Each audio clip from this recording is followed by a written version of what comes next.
2주일 동안 평안하셨습니까? 네, 주님의 평강과 그리고 주님의 은혜가 우리 공동체에 가득가득 넘치는 귀한 우리 모두가 되기를 소망합니다. 오늘 본문 말씀에도 중간에 나오죠. 1장 1절을 보면 이런 말을 하죠. 은혜와 평강이 너희에게 있을지어다 라고 말합니다. 사도 바울이 가장 좋아하는 인사말입니다. 모든 서신서를 가보면 은혜와 평강이 너희에게 있을지어다 라는 말을 사도 바울은 굉장히 좋아했습니다. 나중에 드릴 설교 말씀을 좀 미리 당겨서 말씀을 드리면 교회의 본질이 뭐냐? 교회의 본질은 바로 은혜와 평강의 공동체다라는 것입니다. 예수 안에서 우리가 경험한 것이죠.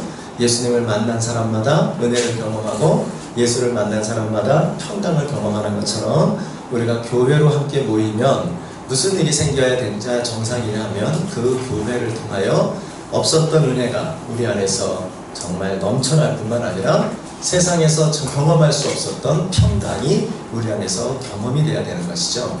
그래서 교회의 본질 중에 본질, 사도 바울이 꿈꾸는 모든 지상에 있는 교회의 공통 분모가 되는 교회다운 교회의 모습은 은혜와 평강의 공동체다 라고 이야기할 수가 있는 것입니다.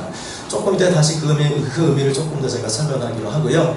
그래서 모일 때마다 제가 이 말씀의 그 비중을 좀 생각을 하면서 인사말이 제가 좀 됐어요. 우리가 사도 바울의 한 인사말이 우리가 서로를 만날 때마다 우리 교회를 바라볼 때마다 빌어야 될 축복이요, 서로를 바라볼 때마다 빌어야 될 축복의 말씀이다 이렇게 얘기할 수가 있겠습니다. 서로 괜찮으시면 맨날 집에서 보시는 분 말고 일주일 만에 보시거나 2주 만에 보셨거나 혹은 몇 달 만에 보셨거나 처음 보셨거나 할 것 없이 이 사도 바울의 예수 안에서 주어지는 은혜와 평강의 축복을 우리 한번 서로 나눠보시면 어떨까 싶어요.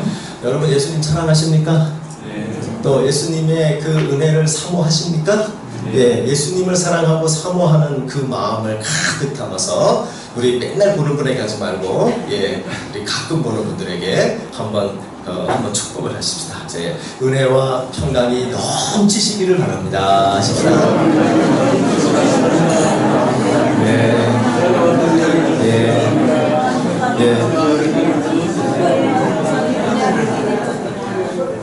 저는 한 번 돌아설 줄 알았더니 평균 5번을 하시네요. 너무 좋습니다. 너무 좋습니다. 여러분 그래서 근데 아까 몇 분들은 표정이 은혜와 평강을 받으시려면 받으시고 마시면 마시고 뭐 이런 표정이 좀 보여요. 그러나 정말 우리가 빌어야 될 복이죠. 이 세상 살면서 예수 믿고 은혜가 없고 예수 안에서 평강을 못 누리면 뭐 하려고 예수를 믿습니까? 그렇죠? 예수 믿는 의미가 없죠. 그러므로 우리 교회는 하나님께서 약속하신 복음 안에 있는 은혜와 평강이 넘치는 교회가 되기를 바라고요. 여러분들도 은혜와 평강이 예수 안에서 항상 넘치시는 귀한 은혜가 여러분에게 있기를 진심으로 축복합니다. 자, 오늘 이제 여러분과 함께 이제 6월을 마지막 주에 여러분과 함께 이 말씀을 이어서 지난주에 이어서 주님의 기쁨이 되는 교회라는 제목으로 지난주 말씀에 이어서 가보려고 합니다. 사실 5절까지 읽었지만 제가 말씀을 더 정리해보니 오늘도 1절을 벗어나지 못할 걸로 예측이 되어집니다. 지난주에 제가 그랬죠. 우리가 이 데살로니가 전서를 살펴야 되는 이유 중에 이유는 사도 바울이 아마도 가장 기뻐했던 교회 그리고 축복했던 교회, 하나님께 기쁨이 되고 칭찬받는 교회라고 여겼던 교회가 이 데살로니가 교회로 보인다라는 말씀을 여러분에게 드렸고, 우리 한빛교회가 정말 사람들을 칭찬받기 이전에 하나님께 칭찬받는, 정말 칭찬받는 그 교회가 되기를 소원하는 마음으로 이 데살로니가 전서의 말씀을 통하여 우리가 칭찬받는 교회가 가져야 되는 그런 특성들에 대하여 함께 교훈을 발견하고 우리 교회가 그런 교회가 되기를 꿈꾸는 이런 의미에서 이 말씀을 계속 우리가 살펴보자 이렇게 이야기를 드렸었습니다. 지난주에 2가지 말씀을 드렸었죠. 그래서 우리 1절을 보면서 바울과 실와노와 디모데는, 우리 1절 말씀 한번 같이 한번 읽어볼까요? 자, 다시 한번 1절만 읽습니다. 시작. 바울과 실와노와 디모데는 하나님 아버지와 주 예수 그리스도 안에 있는 데살로니가인의 교회에 편지하노니 은혜와 평강이 너희에게 있을지어다. 아멘. 여기에서 두 가지를 우리가 주목해서 지난주에는 말씀을 드렸어요. 그러면서 첫 번째 딱 시작하자마자 이 편지를 쓰는 그 발신자의 이름이 써있죠. 바울과 실로아노와 디모데라는 이 표현이 참 데살로니가 전서에만 나오는 특이한 표현이라고 말씀을 드렸어요. 그래서 다른 데서는 보통 자기의 직분, 내가 사도다, 그리스도에게 종이다, 이런 표현을 썼었는데, 그런 표현이 전혀 생략된 그냥 바울과 실로아노와 디모데라는 표현을 그냥 바로 쓸 수 있었다. 이 사실이 보여주고 있는 것은 상호간에 이 바울과 실로아노와 디모데가 상호간에 직분과 상관없는 신실한 동역자였음을 보여주는 것과 함께, 또 자기의 사도권에 대하여 굳이 이야기할 필요가 없을 만큼 성도들과 지도자들 간의 신뢰와 사랑이 아주 돈독한 상태에 있었다라는 것을 봤죠. 그래서 우리가 데살로니가 전서를 딱 피면서부터 첫 단어부터 우리가 만나게 되는 것은 바로 이 교회는, 주님이 기뻐하는 교회는 교회를 이끌어가는 지도자들 간에는 말할 것도 없고, 그 지도자와 성도들 간에 상호 신뢰와 사랑이 넘치는 교회가 될 때 그것이 하나님이 기뻐하는 교회의 상이구나 하는 것을 우리가 발견할 수 있다라는 이야기를 했고, 저희 한빛교회도 그런 교회로 계속해서 지금까지 잘해오셨지만 앞으로도 계속 그렇게 나아가는 귀한 은혜가 있기를 진심으로 바란다, 이런 말씀을 드렸죠. 또 아울러서 또 한 가지 눈에 띄는 표현 중에 하나는 하나님 아버지와 주 예수 그리스도 안에 있는 데살로니가인의 교회에 편지하노니 라고 써 있었어요. 그래서 이 표현이 보면 데살로니가 교회가 아니고 데살로니가인들의 교회라는 표현을 썼다는 거예요. 이걸 생각해 볼 때 이 주님이 기뻐하는 교회의 특징, 주님이 칭찬할 만한 교회라고 하는 또 하나의 특징은 바로 성도들의 교회라는 겁니다. 지도자의 교회가 아니고 성도들의 교회다. 당회의 교회가 아니고 성도들의 교회다 라고 하는 이 표현을 우리가 주목해 볼 필요가 있다고 말씀을 드렸어요. 그러므로 제가 여러분에게 그랬죠. 우리 데살로니가 교회는 생긴 지 6개월 미만 되는 교회였을 것이고, 역사와 전통도 없고, 이 교회는 고난이 가득하고 문제투성이고, 지도자들도 쫓겨나서 지도자들이 다 교회를 떠났고, 그런데도 이 교회가 그렇게 기쁨이 되어지고 하나님께 또 칭찬받는 교회가 될 수 있었던 것은 지도자 때문도 아니요, 역사 때문도 아니요, 문제가 있고 없고 하는 것 때문도 아니다. 이 교회를 칭찬할 수 있었던 가장 중요한 요소는 성도들이었다. 그러므로 우리가 꼭 기억해야 될 것은 성도들이 기쁘시게, 하나님을 기쁘시게 하는, 주님을 기쁘시게 하는 교회가 되겠다라고 말할 때, 그러면 어떤 교회가 되어야 되느냐? 이 데살로니가인의 교회라는 표현을 통하여 우리가 배우게 되는 것은 바로 칭찬받는 성도들을 만들어내는, 성도들 개개인이 칭찬받는 성도가 되어지는 그 교회가 바로 주님이 기뻐하는 교회의 모습이다 라는 것을 여러분과 함께 살펴봤습니다. 그러므로 주님이 기뻐하는 교회는 일을 많이 하는 교회가 아니고, 사업을 많이 하는 교회가 아니고, 이벤트 많이 하는 교회가 아니고, 주님이 기뻐하는 교회는 바로 사람에게 집중하고 성도들에게 집중하는 그 교회가 주님이 기뻐하는 교회가 힘써야 될 일이다 라는 것을 함께 살폈죠. 하나님, 우리 한빛교회 성도님 여러분 하나하나가 우리 주님이 기뻐하는 한빛교회를 이뤄가는 바로 여러분들이 만들어가는 교회임을 기억하며, 우리 한빛교회가 그 어떤 교회보다 성도들을 주님이 기뻐하는 성도들로 만들어가는 데에 힘쓰고 애쓰는, 우리 사람을 참으로 귀하게 여기는 우리 한빛교회 될 수 있기를 진심으로 소망합니다. 자, 그리고 계속 이어서 이 주님이 기쁨이 되는 교회의 모습의 세 번째 특징을 1절에서 발견하게 되는데요. 그것은 이렇게 생각할 수가 있겠습니다. 이 데살로니가 교회의 태생이 어떻게 형성이 되었는가 하는 것을 좀 생각해 볼 필요가 있는데, 그것은 바로 선명한 복음으로 세워진 교회다라는 것입니다. 이 데살로니가 교회는 그 태생 자체가 선명한 복음에 의하여 생겨난 교회, 세워진 교회다라는 겁니다. 그러므로 이렇게 생각해 볼 때 데살로니가 교회를 비추어서 그 주님이 기뻐하는 교회가 된다는 또 하나의 뜻은 그것은 복음이 선명한 교회가 되는 것이죠. 복음이 선명한 교회. 즉, 이 교회는 복음의 선명한 복음으로 세워졌고 또 그것으로 말미암아 나중에 살펴보겠습니다만 이 교회는 복음에 너무너무 선명한 교회의 모든 일과 모든 것이 복음에 집중되어 있는 이런 특성을 보여주고 있습니다. 그러한 것을 좀 우리가 엿볼 수 있는 것은 이 1절만을 가지고는 조금 그렇게 생각하기 좀 어렵지만 다시 한번 1절을 한번 살펴보면 1절에 이 교회가 선명한 복음으로 세워졌음을 느끼게 해주는 그러한 표현이 있죠. 여기 보면 이렇게 써 있어요. 바울과 실루아노와 디모데는 이라고 하는 세 사람의 이름을 동등하게 거론하고 있습니다. 그러니까 무슨 얘기냐면 이 데살로니가 교회는 이 세 사람이 집중하여 힘쓰고 애쓴 사역에 의하여 교회가 세워졌다는 것입니다. 자, 그럼 우리 궁금할 수 있는 게 뭐냐면 이 데살로니가 교회 내 이 개척을 해냈던 바울과 실루아노와 디모데 이 사람은 무슨 일에 집중을 했는가? 그래서 이 교회가 탄생되었는가? 이렇게 우리가 질문을 해볼 수가 있는데요. 지난주 우리가 살필 때 이 데살로니가 교회의 태생이 사도행전 17장에 나타난다고 말씀을 드렸었죠. 한번 이 데살로니가 교회를 세우기 위하여 세 사람이 무슨 일에 집중했는가 한번 좀 살펴봤으면 좋겠는데요. 사도행전 17장 3절 말씀을 한번 찾아가 보도록 하겠습니다. 아마 앞에 자막이 안 나올 거라고 생각하는데 예. 사도행전 17장 3절 말씀 한번 보시죠. 혹시 나옵니까? 안 나오죠? 예.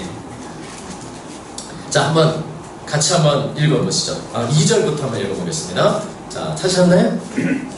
네, 2절 3절 사도행전 17장 2절 3절 다 같이 시작. 뜻은 자기의 관례대로 그들에게로 들어가서 새 안식일에 성경을 가지고 강론하여 뜻을 풀어 그리스도가 해를 받고 죽은 자 가운데서 다시 살아나야 할 것을 증언하고 이르되 내가 너희에게 전하는 이 예수가 곧 그리스도라 하니. 아멘. 그러니까 이 바울이 여기서 어떻게 데살로니가 교회를 개척했는지 그 개척을 위해서 무슨 일을 열심히 했는지가 나오는데요. 2절을 보면 이렇게 써있죠. 그들에게로 들어갔다라는 말, 회당이니까 1절을 보면 회당으로 들어갔다는 걸 알게 되거든요. 회당에 가서 이 교회를 세울 때 뭘 했냐면 교회를 세우기 위하여 건물 찾고 어디 장소 찾고 이루고 돌아다니는 게 아니고요. 그냥 회당에 들어가서 뭐 했느냐, 새 주간 안식일에 성경을 들고 들어가서 그 뜻을 풀어서 복음을 전하는 데 진력했다는 것입니다. 복음을 전하는 것에 진력해서 그 복음을 전한 결과로 이 데살로니가 교회가 생겨났다라고 이렇게 사도행전에서는 이야기를 하고 있는 겁니다. 그러므로 이 바울과 그 실루아노와 디모데가 집중했던, 이 교회를 세우기 위하여 집중했던 일은 그냥 복음, 선명한 복음으로 세우는 데에 집중했다, 이렇게 이야기를 할 수가 있겠습니다. 그러면 이 사도 바울이 전했던 복음의 뜻이, 복음이 어떤 것이었는가 하는 것도 여기에 잘 등장하고 있는데 이렇게 돼 있죠. 3절을 보면 이렇게 써 있습니다. 뜻을 풀어, 성경을 갖고 한 겁니다. 이때의 성경은 물론 우리가 갖고 있는 성경과는 다르겠죠. 구약 성경을 말하겠죠. 자, 그 구약 성경을 가지고 뜻을 풀어서 그리스도가 해를 받고 죽은 자 가운데서 다시 살아나야 할 것, 그것을 가르쳤다는 겁니다. 즉 성경에 나타나는 그리스도, 구약 성경에 나타나는 그리스도가 어떤 분인가, 이것을 열심히 가르쳤다는 것이죠. 근데 그것만 가르치고 끝난 것이 아니라 그 다음에 이어서 나오는 걸 보면 이르되 내가 너희에게 전하는 이 예수가 곧 성경에서 내가 가르쳤던 그 그리스도다 라고 가르쳤다는 거예요. 그러니까 복음이 두 가지로 설명하고 있습니다. 구약 성경 말씀을 가지고 구약에 나타난 그리스도가 어떤 분인가, 성경에 나타난 그리스도가 어떤 분인가, 이것을 설명하고, 그리고 난 다음에 뭘 했느냐면 너희들이 얼마 전에 눈으로 목도하고 너희들과 함께 있었던 그 역사에 나타난 예수가 어떤 분인가, 그 역사에 나타난 예수, 현실에 나타난 그 예수를 설명했다는 겁니다. 그리고 난 다음에 이 두 가지를 하나로 묶어서 이렇게 설명했던 거죠. 바로 성경에 나타난 그리스도가 바로 너희가 눈으로 봤던 역사적인 예수이다. 뒤집어 말해도 말이 되겠습니다. 즉 역사적인 예수가 곧 성경에 나타난 그리스도이시다. 이것을 가르쳤다는 것을 말하고 있어요. 그러니까 성경의 그리스도가 곧 역사적인 예수이시다. 이것이 복음 사도 바울이 데살로니가 교회를 일으킬 때 강조하고 힘썼던 그러한 복음으로 세우는 교회의 특징이 되어졌다는 겁니다. 다시 한번 정리해보자면 이런 거죠. 성경으로 뭐를 가르쳤느냐? 성경을 통하여 예수가 그리스도이심을, 또 하나 역사를 통하여, 역사는 다른 말로 말하면 우리가 사는 이 현실과 일상이겠죠? 이 현실의 역사를 통하여 예수가 그리스도이심을 전하는 일에 힘썼다는 이런 이야기를 하고 있는 겁니다.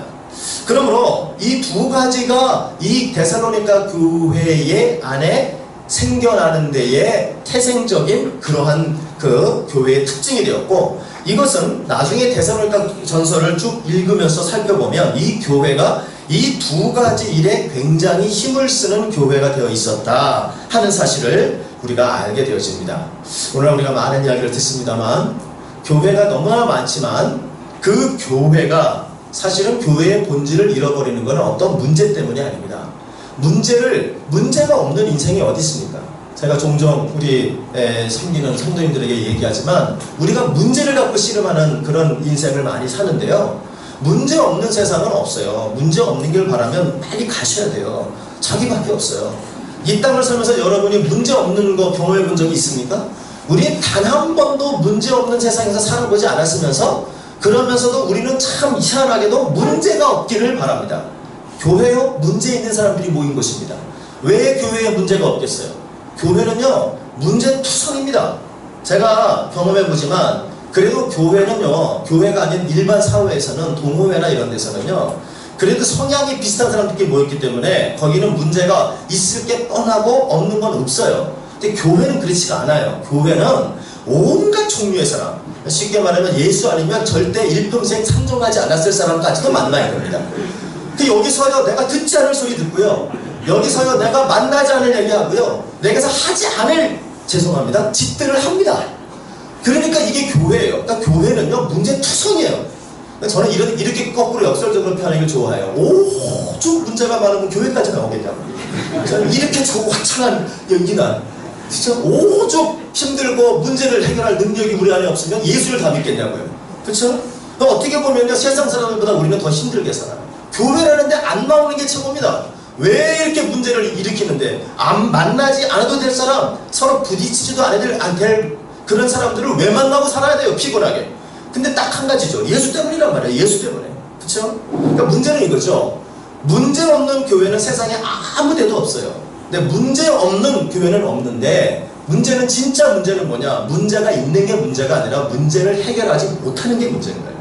그래서 우리 한빛교회가 많은 문제가 앞으로도 나아가면서 있을 거라고 저는 생각하고요. 지금까지 많은 문제를 경험해 오셨어요. 근데 감사한 건 이 모든 문제를 은혜로 잘 해결하며 지금까지 오신 줄로 저는 믿습니다. 문제를 해결하는 교회가 좋은 교회지 문제 없는 교회가 좋은 교회가 아닌 것입니다. 저는 여러분 이게 바로 뭘 말합니까? 지금 이 교회는요 많은 문제와 많은 어려움이 있지만 그러나 그걸 전부 무엇으로 극복하고 있냐면 복음으로 극복해 나가고 있다는 거예요. 복음이 살아있으면 문제를 해결할 능력이 생기는 줄로 저는 믿습니다. 왜요? 그 복음에는 예수가 계시기 때문이죠. 예수가 계신 곳에 해결하지 못할 문제는 없고, 예수가 계신 곳에 우리가 그것을 뛰어넘을 수 없는 그런 문제라는 것은 우리에게 존재하지 않는 줄로 믿습니다. 저는 무슨 말씀을 드리고 싶으냐? 교회는 본질적으로 복음이 선명해지지 아니하고 복음이 희미해지기 때문에 문제를 이겨내지를 못하는 것입니다. 우리가 다시 정말 좋은 교회를 만들어가기 위해서는 이 데살로니가 교회가 문제가 없는 교회가 아닙니다. 이 교회에 너무너무 많은 문제가 있어요. 밖으로는 핍박, 안으로는 이단, 안에서는 서로 개파와 안에서는 미숙함과 문제가 너무너무 많아요. 그러나 이 교회는 그것을 넘어섰어요. 그게 뭐냐? 복음이 선명했기 때문이에요. 저는 여러분 우리 한빛교회도 정말 복음이 선명한 교회가 되는 은혜가 있기를 진심으로 소망합니다. 자, 그러면 여러분 이 진정 교회가 복음이 선명하지 못할 때 나오는 여러 가지 많은 현상이 벌어지는데 이런 거죠. 예수 얘기하지 않아도 정말 편안하게 모든 것을 할 수 있죠. 이 교회에서 하는 모든 게 취미활동이 되고 봉사활동하고 예수 없어도 모든 일을 하는 데 있어서 아무런 문제가 느껴지지 않는 그런 교회가 되어지면요, 그 자체가 이미 문제가 계속해서 이제 시한폭탄을 안고 있는 그런 교회가 될 수가 있는 것입니다. 여러분, 우리 모두가 다른 무엇보다도 복음이 선명한 이 복음으로 선명해지는 그 일에 집중하는 우리 교회가 되기를 바랍니다. 자, 그러면 복음으로, 그러면 어떻게 해야 복음으로 선명해지는가? 그 교회가 여기에 대해서 이 사도 바울이 가르쳤던 복음의 이 복음으로 세우는 교회의 모습을 조금 생각해 보면 우리에게 시사해 주는 바가 있습니다. 아까 제가 이렇게 설명했죠. 사도 바울이 데살로니가 교회를 세울 때에 강조했던 복음은 두 가지를 가르쳤다. 성경에 그리스도가 어떤 분이시냐라고 해서 성경을 부지런히 가르쳤다 그랬어요. 뿐만 아니라 우리의 역사 속에 존재하고 있는 예수가 어떤 분이냐, 여기에 대해서도 똑같이 가르쳤다는 거죠. 이 두 가지를 함께 연결해서 바로 이 역사에 나타난 이 예수가 바로 성경의 그리스도라는 것을 강조하였음이라는 것을 여러분에게 말씀을 드렸는데, 그렇다면요, 우리 교회가 어떻게 하여야 복음으로 선명해질 수 있겠는가? 이 데살로니가 교회에 전해진 복음의 모습을 보면 먼저 그 첫째는 말씀에 전념하는 교회가 되어야 합니다. 즉, 말씀에 전념하다는 건 무조건 말씀 많이 읽고 많이 외우고 말씀 필사하고 말씀이 무슨 주문책인 것처럼 막 다루는 그런 모습이 아니고요. 말씀에 전념한다는 건 무슨 말이냐? 하나님의 말씀, 또 이 성경 말씀을 통하여 예수가 누구신지를 날마다 배우고 날마다 발견하고 그 예수가 누구신지에 대하여 새롭게 경험하는, 하나님의 말씀을 통하여 예수를 더욱 배우고 더욱 그 예수를 대하여 깨닫는, 이 말씀에 정진하는 그런 교회들이 되어야 한다라는 것입니다. 우리 한빛교회 제가 오면서 한 가지는 조금 제 마음 가운데 부담이 사실 좀 있고요. 또 하나는 또 기대도 있습니다. 부담은 뭐냐? 우리 이 한빛교회에 앉아있는 많은 분들이 참 사랑의 교회에서 이렇게 말씀드려도 되나요?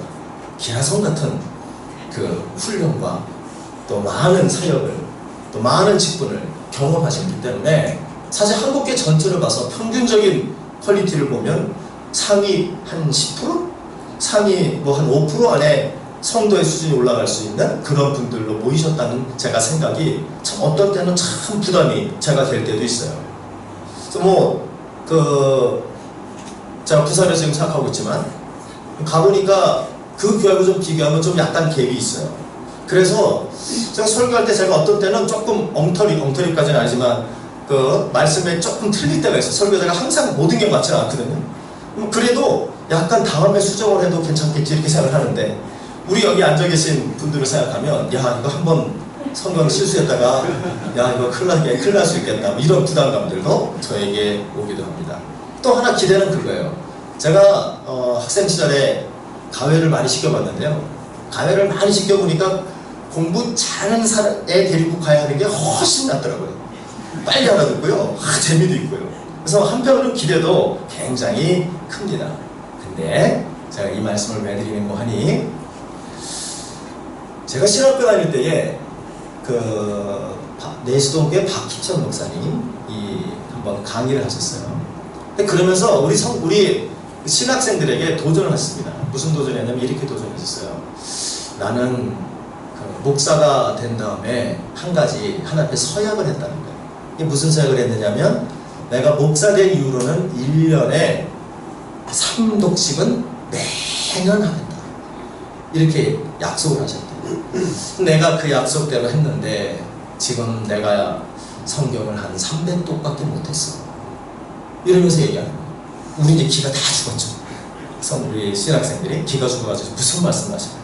근데 이분 말씀이 뭐냐면, 내가 300독을 했는데 근데 느낌이 커다란 산에 요 한쪽 구퉁이를 깔짝대는 느낌이야, 이러면서 나는 여러분들이 하나님 말씀 많이 알고 사랑해서 신학교까지 왔겠지만 그러나 여러분들이 나보다 더 많이 말씀 연구해서 정말 여러분들은 동산에 오르는 그런 사람들이 됐으면 좋겠네. 이렇게 권면을 했었어요. 지금도 제가 죄송하지만 박희선 목사님 그 강의가 굉장히 느리고 똑같은 얘기가 반복이 많이 돼가지고요. 그 시간에 많이 조는 학생들이 있었는데 그 중에 하나였습니다. 네. 근데도 불구하고 지금까지 잊어버리지 않는 그 구절이 그거였어요. 아, 성경을 300독을 해도 한쪽 구퉁이 깔짝대는 느낌입니다. 우리 한국교회 성도님들은 어떠신지 모르겠어요. 말씀 잘 아시죠? 또 큐티 정말 수준 있게 하시겠죠. 그러나 사실은 알면 알고 하나님의 말씀에 대해서 깨닫고 가까이 가면 갈수록 모르고 힘드는 게 주님의 말씀이죠. 그래서 저는요, 우리 한빛교회 성도 여러분들이 복음에 선명해지는 방법은 하나님의 말씀, 지금까지 배운 거에 만족하지 말고 지금까지 우리가 하기었던 것에 그것으로 내가 괜찮은 줄 생각하지 말고 더욱 분발하여 정말 하나님 말씀 속에서 예수를 발견하고 하나님의 말씀 속에서 예수를 더 깊이 더욱더 깊이 그 예수를 깨닫는 일에 전념하는 우리 교회가 되어지기를 진심으로 소망합니다. 그래서 우리 모두가요, 이 복음에 선명해지는 방법은 하나님의 말씀을 통하여 예수를 배우고 깨닫는 것이 바로 첫 번째 해야 될 일인 것을 우리가 꼭 기억하기를 바라요.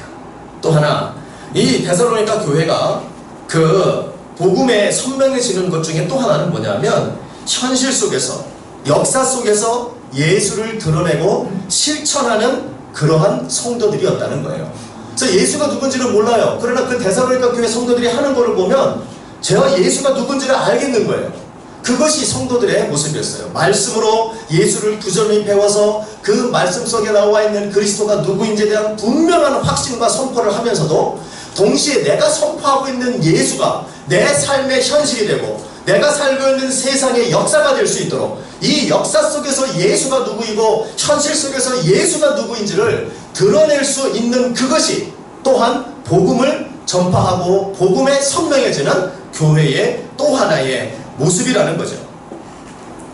우리가 이러한 삶을 살아가기 위해서는요, 바로 우리가 예수님을 증거하고 예수님을 현실 속에서 드러내는 그러한 역사 속의 작은 예수들이 바로 현장 속의 예수가 내가 되어야 되는데, 그러기 위해서는 여러분 우리 교회 성도들이 진실로 주님이 가르친 그 제자도를 우리가 깊이 가슴에 새기고 날마다 실천하는 그런 우리 교회가 돼야 할 것입니다. 여러분 그 예수님께서 가르친 제자도의 핵심이 있다면 이것이죠. 누가복음 한번 9장 23절 말씀을 한번 가보시죠. 누가복음 9장 23절 말씀.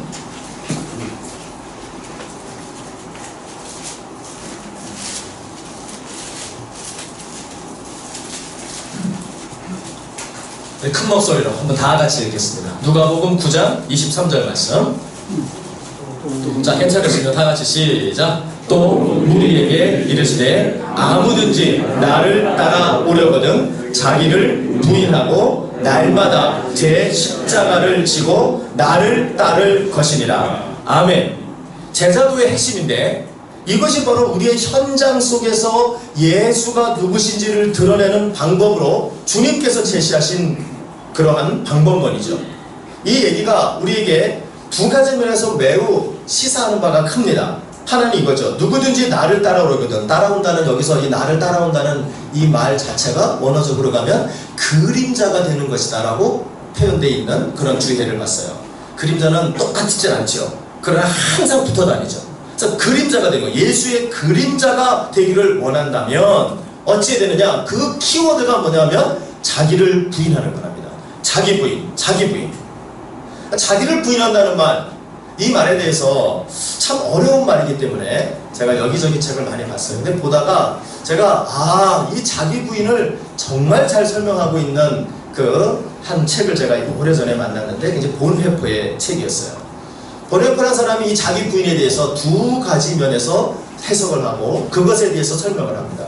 첫째는 자기 부인을 뭐라고 설명하냐면 이 자기 부인의 첫 단계는 자기를 증명하는 삶을 포기하는 거랍니다.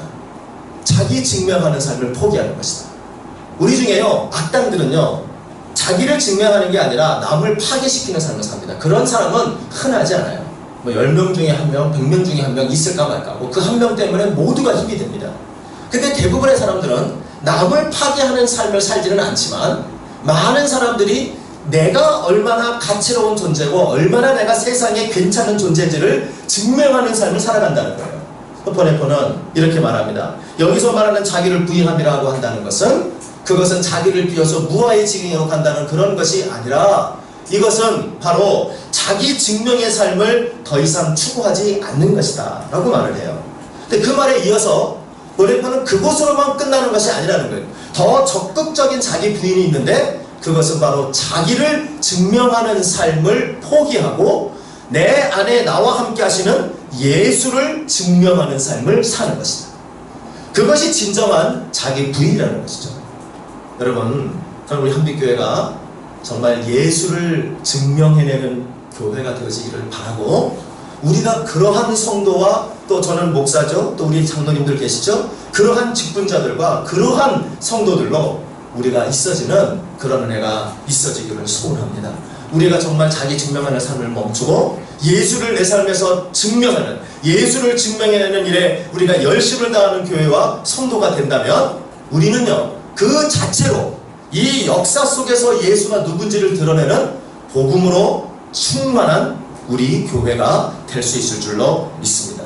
현실 속에서 여러분, 우리는 또 역사 속에서 예수가 누구인지를 드러내지 못하면 우리가 아무리 말씀으로 배우고 아무리 제자훈련을 많이 한다 할지라도 우리는 절름발이 복음을 갖게 되는 것이죠. 즉, 뭘 말하나요? 말씀을 통하여 예수가 누구고 말씀을 통하여 예수가 어떤 자를 선포하는 일은 너무너무 열심히 하지만 우리의 현실과 역사 속에서 예수가 누구인지를 증명하는 삶을 우리가 못 해내고 있다면 우리의 복음이 반쪽짜리가 되죠. 제가 휴가가 되면 1년에 한 번은 늘 가는 곳이 하나 있어요. 이게 우연찮게 서울에서는 가기가 좀 어려운데 부산 쪽에 가니까 좀 그래도 남쪽에 있어 그런지 좀 가기가 쉽더라고요. 물론 그 전라도로 가야 되기 때문에 좀 그렇긴 하지만 그 여수에 가면 손양원 목사님 있었던 애양원 그 병원이 있고요. 그 옆에 기념관을 만들었습니다. 참 잘 만들어놨어요. 나중에 기회 되면 한번 가시죠. 우리 더 커지면 학교 가기 힘드니까 그냥 한 요 정도 될 때 한번 기회 내서 한번 가시죠. 좋을 것 같아요. 근데 거기 가서요, 저희 아내하고 둘이 애들하고 같이 가는데 애들은 잘 모르니까 놀다가 막 지겹다고 나가는데 저희 아내하고 저하고 둘이 가다가 두 사진 앞에서 이렇게 서로 울고 쳐다보면서 한참을 있었어요. 근데 그 중에 하나가 뭐냐면 이런 사진이 있더라고요. 그분이 두 아들을 순교를 당하지 않았습니까? 근데 두 아들이 그 억울하게 그렇게 청살로 참혹하게 죽었는데 그 다음 주일에 감사원금을 내셨어요. 근데 감사원금 봉투가 써있는 거예요. 감사원금 봉투. 감사원금 봉투에 뭐라고 써있냐면 이렇게 써있습니다. 한 아들도 귀하건만 두 아들을 순교자로 받으신 하나님께 감사를 드립니다 하고 그거를 감사원금 봉투가 이렇게 남아서 액자에 다 있어요. 야, 내가 이럴 수 있을까? 그 다음 주로 과연 이럴 수가 있을까? 우리 같으면 하나님 뭐 하셨냐고, 우리 아들 죽을 때 뭐하고 보호하시고 왜 보호 안 하시고 우리 아들 죽게 하셨냐고 이러고 하나님을 내가 믿겠다 말겠다, 하나님을 내가 믿어서 뭐하냐, 회의감에 젖어서 인생 헛살았구나, 신앙 헛살았다고 생각할 법도 한데 우리의 신앙의 그 선조인 손양원 목사님 참 놀랍더라고요. 그러고 난 다음에 그분이 그 옆에 또 하나의 액자에 글을 하나 이렇게 한자로 쓰셨어요. 그게 지금 제 카톡에 가면 사진으로 이렇게 대문 사진으로 제가 해놓고 있는데요. 거기 보면 이렇게 쓰여 있습니다. 내가 디딘 발자국은 뒷사람의 길이 되리라. 손양원 씨 그 길을 걸어가는 거예요. 여러분 잘 아시죠? 그래서 예수님이 사랑하라고 했기 때문에 제가 그 손동희 그 여사님 모셔갖고 간증할 때 들었거든요. 왜 아버지는 유별나게 예수를 믿느냐? 왜 그래가지고 그냥 죽이지는 말고 나무로 살지 왜 오빠로 삼아서 나를 괴롭히고 힘들게 하냐고. 그럴 때 손영아 목사님이 그랬죠. 예수님께서 미워하지 말라고 한 게 아니라 사랑하라고 했으니 아들로 삼아야 한다. 얼마나 힘들었을까요? 그렇죠? 그래서 그 길을 가신 거죠. 나중에 총살을 당하시고 죽었죠. 또 저희 아내들이 또 울었던 사실 중에 하나는 그 손영환 목사님의 시신을 놓고 그 젊으신 사모님이 아이 셋을 내신 겁니다. 낳기도 많이 나셨어요. 뭐 대책도 없이 왜 이렇게 나셨는지 몰라요. 그 애들을 앉혀놓고 사진 한 장 찍었는데 그것 때문에 뭐 저희 아내는 더 펑펑 울고 그랬었어요. 근데 제가 그걸 보면서 느낀 게 뭐냐면 우리 한국교회의 귀한 역사 속에서 예수가 누군지를 보여줬던 분들이 계시단 말입니다. 예수가 누군지 말씀으로 선포하고 말씀으로만 가르치는 게 아니라 내가 살고 있는 현실 속에서 내가 걸어가는 역사 속에서 예수가 어떤 분인지를 보여줬던 우리 신앙의 선배들이 계셨다고요. 그분이 걸어가면서 뭐라 그랬냐면 내가 지금 이 길을 걸어가고 나면 나를 이어서 또 다른 사람들이 걸어올 것이고 그러면 이것이 길이 될 것이라 그랬거든요. 근데 제가 뭘 느끼냐면 손영원 목사님 걸어간 이후로 후배들이 걸어가질 않았어요. 숲이 우거졌고요. 길이 사라졌어요. 제가 참 많이 마음이 굉장히 아팠고 한국교회가 과연 그 길을 가고 있는가? 역사 속에서 예수가 누군지를 보여주고 있는가? 우리 현실 속에서 예수가 어떤 존재인지를 정말 저는 제 양심을 놓고 저도 설교하고 있지만 제가 이 설교를 들어야 될 사람이죠. 우리가 정말 그 길을 걸어가는 한국교회가 되어져 있는가? 그러면서 우리는 다음 세대에게 신앙을 전수하고 싶어 한다고 모였죠? 다음 세대에게 신앙을 전수하는 게 뭔데요? 복음을 그들에게 전수하는 거 아니겠어요? 그러려면 말씀에 있는 예수만 가르치는 것이 아니고 역사에 존재하는 예수를 전수해 줘야 하는데 과연 우리가 보여주고 있는 예수는 우리 교회가 한국교회가 보여주고 있는 예수는 과연 어떤 존재인가? 우리는 많이 고민해야 하고 하나님 말씀 부지런히 배울 뿐만 아니라 그 말씀을 가지고 우리 안에서 실천하고 우리 밖에서 실천하고 우리의 이 현실 속에서 역사 속에서 예수가 누구인지를 드러내는 일에 우리가 정말 매진하는 이러한 교회와 우리 성도들이 되어야 될 줄로 믿습니다. 이 데살로니가 교회는 바로 이런 면에서 복음의 선명한 교회가 되어질 수 있었던 것이죠. 벌써 마칠 시간입니다. 2대지가 더 있는데 하면 시간이 너무 많이 오버될 것 같아요. 오늘 그냥 요 하나만 갖고 우리 가슴 한번 살펴보시죠. 정말 우리가 복음이 선명한 교회가 되게 하여 주시옵소서. 그리고 그 복음에 선명해지기 위하여 하나님의 말씀을 통하여 예수를 더욱 뚜렷하게 분명하게 발견하고 배우고 증거하고 선포하는 우리가 되게 하여 주시옵소서. 아울러 우리가 역사 속에서 현실 속에서 그 예수가 누구인지를 우리가 드러내며 바로 하나님의 말씀에서 가르치신 그리스도가 이 현실에서 우리가 살고 증거하는 그 예수시다. 이것을 우리가 함께 증거함으로 말미암아 더욱 복음에 선명하고 예수를 전하는 일에 선명해지는 우리 모두가 되어질 수 있기를 진심으로 소원합니다. 하나님 우리 한빛교회 우리 성도 여러분이 정말 이 역사 속에서 현실 속에서 작은 예수로 복음의 선명한 그러한 우리 교회와 우리 자신들 만들어갈 수 있도록 더욱 힘쓰고 애쓰는 우리 모두 되시기를 예수 이름으로 축복합니다. 기도하겠습니다. 하나님 아버지 감사합니다. 오늘도 주님이 우리에게 주시는 말씀을 통하여 이 데살로니가 교회가 복음으로 선명한 교회로 세워지고 그 일에 매진하는 교회가 될 수 있었던 것처럼 우리도 하나님 아버지 정말 이 복음의 선명한 우리 한빛교회 될 수 있게 인도하여 주시옵시고 말씀을 통하여 그리고 우리의 현실의 삶과 역사를 통하여 예수가 누구인지를 드러내므로 복음을 증거하기에 또 복음으로 선명해지기에 앞장서는 우리 모든 한빛교회 성도 되도록 역사하여 주시옵소서. 오늘도 우리 모두의 삶을 통하여 예수만이 높이 증거되고 드러내는 우리 모두가 되기를 소원하며 사랑이 많으신 예수님의 이름으로 기도하옵나이다. 아멘.